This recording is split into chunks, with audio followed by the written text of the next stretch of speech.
ভাই, আগে একটা কথা স্বীকার করে নিই, আমি কিন্তু কোনো প্রফেশনাল কোর্স টোর্স করিনি। তাও দেখেন আলহামদুলিল্লাহ, কেকটা এত ভালো হয়। কখনোই আলহামদুলিল্লাহ কেকটা খারাপ হয় নাই। আগের থেকে কিছু কিছু ভাবে চেষ্টা করতাম কেক ভালো বানাতে পারতাম, এখন একটু বেশি ভালো বানাতে পারি আলহামদুলিল্লাহ। মাঝে মাঝে নিজেই ভাবি এটা কি সত্যি আমি বানিয়েছি। বাড়তি কেকও বানাই আমি, তবে একটু পরিমাণে কম বানাই এবং সব সময় বানাই না, কিন্তু ওগুলোতে অনেক ক্রিম থাকে তো দেখা যায় ঘরে বাচ্চারা যদি প্রতিবার এত ক্রিম লাগানো কেক খায় ওদের পেটের জন্য ভালো হবে না। তাই আমি এই চকলেট পাউন্ড কেকটাই বেশি বানাই। আর ক্রিম ছাড়া খেতে কিন্তু খুবই দারুণ লাগে কেকগুলো।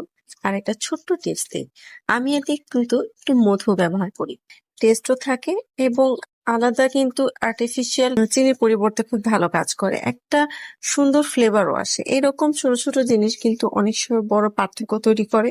আর শেষ কথা কি জানেন, আমি যদি কোর্স না করি এই অবস্থা হয়, তাহলে প্রফেশনাল কেক কোর্স করলে কি হতো সেটা আল্লাহ তালাই ভালো জানেন।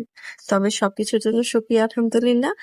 তবে একটা কথা, শেখার তো শেষ নেই, আজও নতুন কিছু শেখার চেষ্টা করি আলহামদুলিল্লাহ। যতটা পারি ভালোবাসা দিয়ে বানাই।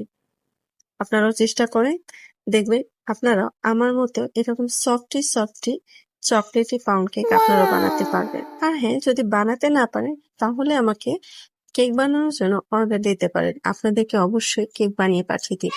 তবে একটা কথা বলতে চাই, অগ্রিম পেমেন্ট ছাড়া কিন্তু আমি বানাবো না, যেহেতু আমি নতুন বেকার। আমার একটা ভয় কাজ করে, যদি আপনারা কেক বানিয়ে দেওয়ার পরে আপনারা যদি আবার না নেন, তাহলে কিন্তু আমার পুরোটাই লস।